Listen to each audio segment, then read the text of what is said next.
I woke up at 12 p.m. and drank some water as of my daily habit and brushed my teeth. ബാക്കി ഞാൻ തന്നെ പറയാം.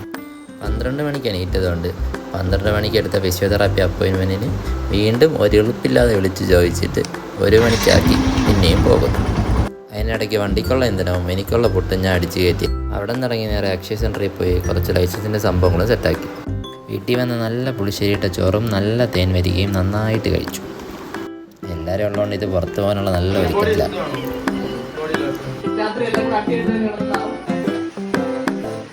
ഹൈവേയിലുള്ള സംസസിൽ ഇതുവരെ പോയിട്ടില്ല, അതുകൊണ്ട് നമ്മളെല്ലാം കൂടെ അങ്ങോട്ട് വിട്ടു. എന്നിട്ട് നന്നായിട്ട് തട്ടിക്കയറ്റി. അവിടെ നിന്ന് നേരെ വിട്ടത് ലുലു മോളിലോട്ടായിരുന്നു. ലുലു മോളിൽ പോയി ചുമ്മാ കറങ്ങി നടന്നു. എവിടെയൊക്കെ കയറിയെന്നൊരു ഐഡിയ ഇല്ലായിരുന്നു. ചുമ്മാ കയറി നടക്കുക ഇറങ്ങുക, കയറി നടക്കുക ഇറങ്ങുക, ഇത് തന്നെയായിരുന്നു. പിന്നെ നേരെ വീട്ടിൽ വന്നിട്ട് റമ്മി കളിയായി ഫുള്ള്. ഒരു 4 മണിക്കൊക്കെ ഉറങ്ങി കാണും. എന്നാൽ പിന്നെ ശരി, ഗുഡ് നൈറ്റ്.